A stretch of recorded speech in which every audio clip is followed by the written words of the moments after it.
I don't know where to start, so I'll start at the beginning. Pa was a farmer when Jimmy and I were growing up. We lived out in Oklahoma, and we'd sit out front listening to Pa's stories about how the grass grew taller than his head when he first started farming. He'd tell how every year the rain followed the plow, and the crops grew tall and strong. And then, one year, the rains didn't come and the harvest failed. The next year, Pa took to the plow and cut through the packed dirt, getting ready for the rains. But again, the rain didn't come, and it didn't come the year after or the year after that. And then the winds came blowing from the west. They blew in fast and stole the soil and carried it off, and they took Pa's living with him. We moved from the farms to the city, and Pa found what work he could, but there were millions of Okies like us, and never enough work to go around. In '33, FDR arrived in Washington, promising a new deal to get people back to work. But by the end of the '30s, there were more dark clouds on the horizon. Over in Europe, the German people had been promised they were different, that they were the chosen race, and it was their time. Back home, there were suddenly jobs to be had. Jobs in factories, jobs in the Navy, jobs in the Army, and jobs in the Air Force. Jimmy and I signed up for the Navy, me as a pilot, Jimmy as a Marine. Before I knew it, I had a job and a wife and a family on the way. After flight training, we were assigned to a squadron on Pearl Harbor, half a world away from home. The world around us was in turmoil. There was war in Europe, there was war in the Pacific. We stayed isolated and safe and happy. It's not our war, they said. We didn't start it, and besides, we've got our own problems. It wasn't our war when Poland was torn apart by the Germans and the commies. It wasn't our war when the Japs rolled into China. It wasn't our war when the Germans smashed through Norway, Denmark, and Belgium, and marched down the Champs-Élysées in Paris. In '41, things kept getting worse in the Pacific. The Japs wouldn't budge from China, so we cut off their supplies of oil. Without oil, the Japs were doomed, so they did what anyone would do, and carefully and methodically planned for war. On the 7th of December, 1941, the Japanese fleet launched a surprise attack on Pearl Harbor. I woke up early that Sunday, and by breakfast time, we were at war. The Japs flew in from their carriers and smashed our ships while the Navy boys were still in their skivvies. My brother Jimmy was flying into Pearl on a B-17 from California. The B-17s weren't carrying any ammo, so they were easy meat for the Jap fighters to pick off. Jimmy and hundreds of other good men died that day. They died on the ground fighting off the Japs. They died getting to their planes. Most of them died trapped inside sinking ships like the Arizona. And those guys died slow. For years we'd stayed out of the war, and in 2 hours the Japs changed everything. They attacked first, and then they declared war. But looking back, somehow, we were lucky that day. Their plan was to cripple our Pacific fleet with one massive attack. We were lucky that we were able to salvage 3 battleships and 2 cruisers that were sunk. And we were lucky that the Japs didn't send their 3rd attack wave to destroy our oil supplies at Pearl. Our luckiest break was that the Enterprise should have been at Pearl that morning, and it was only bad weather that delayed her and saved us from defeat in the Pacific. The rest of the war wasn't won by battleships. It was fought and won in the skies between men flying in planes. 2,000 men died that day, and one of them was my brother. That was the cost I paid to stop the Japs. I gave up my brother so we could go to war, but I had no choice. What would I sacrifice if I had the choice? My brother? My wife? My child? What would I sacrifice to save thousands of people I don't know? If I could choose, what price would I be willing to pay? Was Jimmy's life worth it? After the attack on Pearl, I immediately shipped out to help the garrison on Wake Island. The Japs attacked Wake Island just a few days after Pearl Harbor. The fall of Wake was inevitable, but our boys gave the Japs hell before they took the island. When the island fell, the soldiers and civilians were captured as prisoners of war and used as forced labor. In 1943, the Japanese commander on Wake ordered the execution of the US prisoners, all 98 of them. Somehow, one of the prisoners survived and carved a message in a nearby rock. He was recaptured and personally beheaded by Commander Sakaibara. Sakaibara was later convicted of war crimes and sentenced to death by hanging.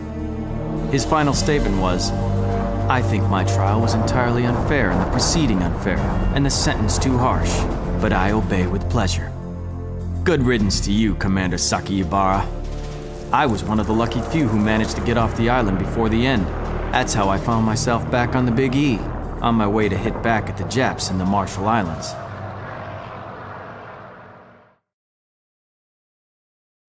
We didn't do any real damage to the Japs at Tarawa, but it was our first chance to hit them back. By the time we were done with it, Tarawa looked like the surface of the moon. For me, Tarawa was a revelation. I found out that the Goryeo Squadron was responsible for Jimmy's death at Pearl Harbor. I took out one of the squadron's aces, and now I had the leader's name, Kenji Komoto, and I planned to even the ledger. Back home, morale was low. We'd lost a bunch of major battles, and everyone wanted to win. So someone came up with a genius idea to launch a bombing strike on mainland Japan. The plan was crazy. Modify a bunch of B-25s to take off from carriers, carry them almost to Japan, fly them to Japan to bomb factories, and then land the planes in China. The B-25s were forced to take off too soon, and they didn't have the fuel to reach the airfields in China, so a few ditched in the ocean, and others crash-landed in China. In retaliation for helping us, the Japs killed 250,000 Chinese. The Battle of the Coral Sea proved the effectiveness of aircraft carriers. During the battle, the two fleets never even saw each other, just sent their planes at each other over the open ocean. On numbers, we lost that battle. We lost a destroyer and a carrier, the Lexington, and the Yorktown took a direct bomb hit that killed 63 sailors. Strategically, though, we actually won. The Japs had been rolling roughshod over us through the Pacific, and the Coral Sea was the first time we actually won a battle and stopped their advance. We also sunk one of their carriers, the Shoho, and severely damaged another, the Shikaku. Back home, things were getting moving. We tried for years to stay out of the war, but once we were in it, the entire might of the US was focused on one thing: victory. Every able-bodied man and woman was mobilized to fight or work in this total war. The Axis forces posed a threat to our way of life, and no effort was spared. While we were off fighting, the people back home were doing their bit too. A rationing system was introduced, price controls were imposed, and taxes were increased. Every spare cent that people had saved was spent on war bonds that funded the massive machine of military and industry. Petrol was rationed, motor racing was banned, not a drop of oil could be spared. Not a single tire turned that could be used in the fight against the Axis of Japan, Germany, and their allies. Before the war, 17% of Americans were unemployed. By the time we fought the Japs at the Coral Sea, unemployment was 5%. In the end, 40% of total production was dedicated to the war. The sleeping dragon had been awakened. The war wasn't just won by the men and the machinery. Behind the scenes, we had an army of code breakers working on breaking the Japs' JN-25 code. Working out of a basement at Pearl Harbor, the code breakers had intercepted messages detailing plans for another massive assault. Unfortunately, all of the Jap transmissions used code names for US bases, so the target of the assault wasn't clear. The code breakers designed a ploy to establish that Midway was the target, as they suspected. They sent a false radio message reporting that the water distillation plant on Midway had broken down. Within 2 days, this message was relayed to Jap ships using the same code name as the assault location, confirming that the location of the next assault was indeed Midway. Knowing where and when the next attack was coming, we weren't going to be caught short again. The Japs steamed towards Midway expecting a rerun of their attack on Pearl Harbor, but we were ready for them, and we had a few surprises of our own. At the Battle of the Coral Sea, we sank the Shoho and damaged the Shikaku enough to put her out of action. The Japs sunk the Lexington and thought they'd sunk the Yorktown. So the Japs had lost 2 carriers and thought they'd taken out 2 of ours. But they were wrong. The Yorktown wasn't lost, and immediately after the battle, the boys got her underway and limped her back to Pearl Harbor. Somehow, the Yorktown was repaired and steamed from Midway in just 3 days instead of 3 months. The repair was a miracle. At Pearl, 1,400 workers labored day and night for 3 days. They even stayed on board as she headed for Midway and only disembarked right before the Jap fleet arrived. While the Battle of the Coral Sea was a draw, the Battle of Midway was an unequivocal victory for the US. Even though the Japs had more ships and more planes than we did, we sank 4 of their carriers and only lost 1 of ours. This time, the Yorktown sank for good. And even worse for the Japs, they lost twice as many experienced pilots as we did. The loss of their carriers at Midway marked the turning point of the war in the Pacific. We weren't on the ropes anymore. We were back in the fight, toe-to-toe with the Japs. When the dust and spray cleared from Midway, we got a new job to do. The Japs were strengthening their hold on Guadalcanal. With our first real victory under our belts, we headed south to kick them out. We arrived at Guadalcanal in August 1942 and took the airfield the Japs had been building there. But the Japs didn't give up easily, and they hung on there for the next 6 months. They attacked from out of the jungles, they bombed us daily, and they landed thousands more men on the island to bolster their forces. The conditions on Guadalcanal were terrible, and the fighting was hard and cruel and bloody. But inch by inch, day by day, and man by man, we took control of the island. We controlled the sea, and we stopped their supply ships. We controlled the air, and we downed their fighters and bombers. And finally, after months of fighting, we controlled the ground. It wasn't until December that Emperor Hirohito finally gave permission to abandon Guadalcanal, and after 6 long months of fighting, the jungles of the island were finally ours.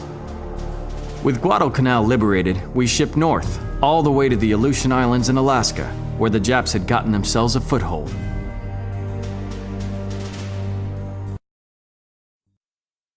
The only thing the Aleutians had in common with Guadalcanal was the mud.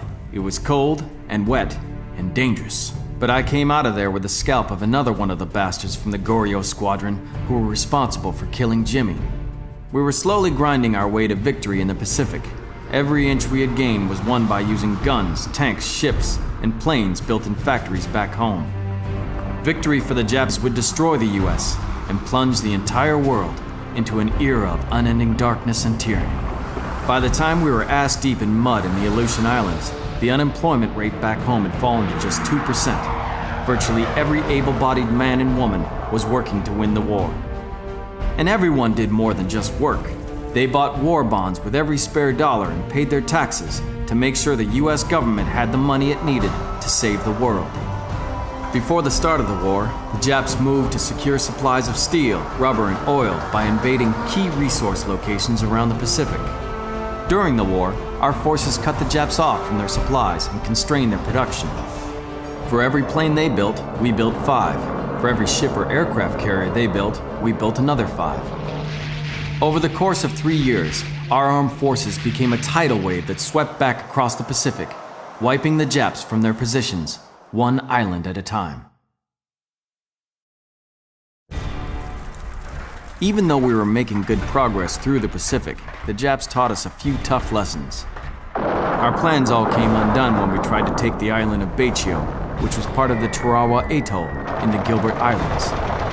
The Jap commander there, Rear Admiral Shibasaki, had spent years fortifying the island and promised it would take 1,000,000 men 100 years to take Tarawa.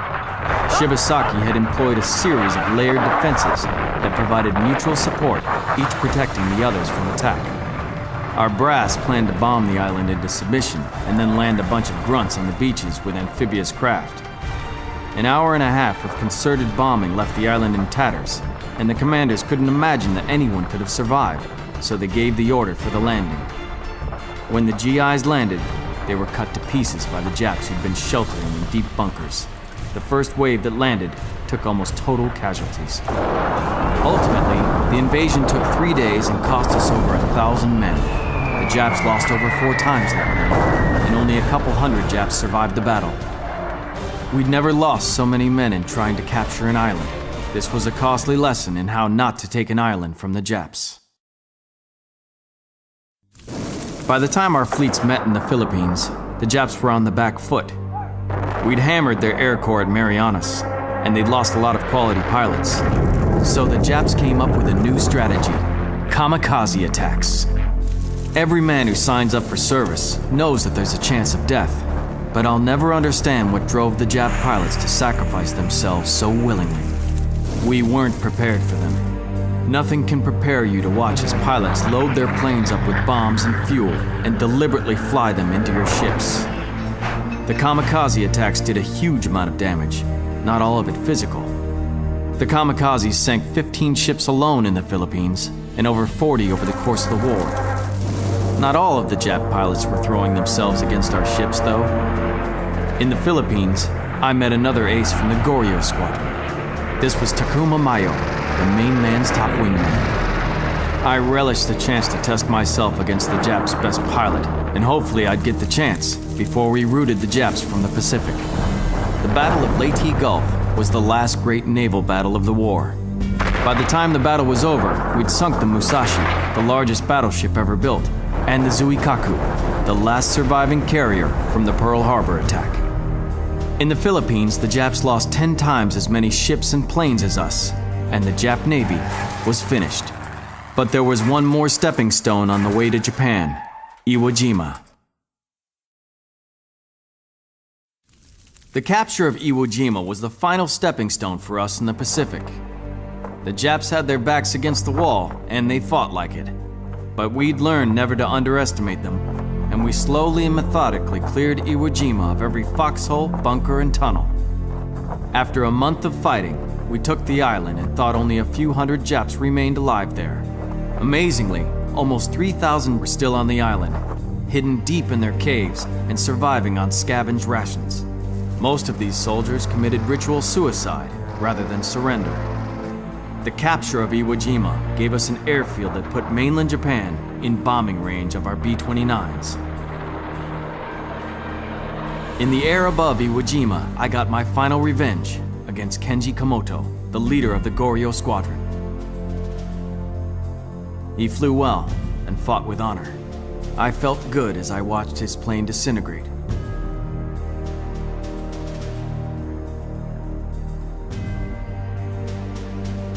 Even before the capture of Iwo Jima, we were launching firebombing raids against mainland Japan. One single raid of 208 super fortresses razed 16 square miles of Tokyo. But the Japs wouldn't surrender. So another 310 B-29s firebombed Nagoya, and still they wouldn't surrender.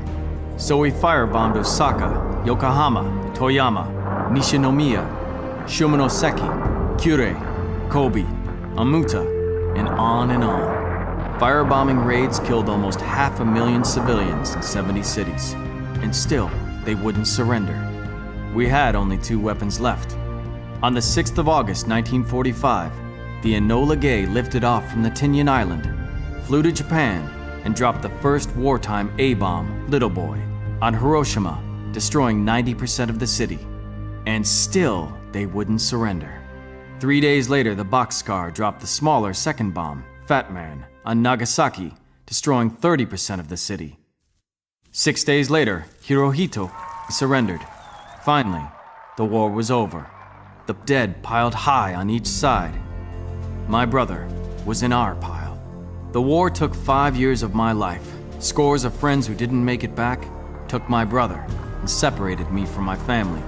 Back home, people made sacrifices. They gave up their husbands, brothers, and sons. They scrimped, they saved, and they contributed to the war effort every way they could. We all paid the price to save the world.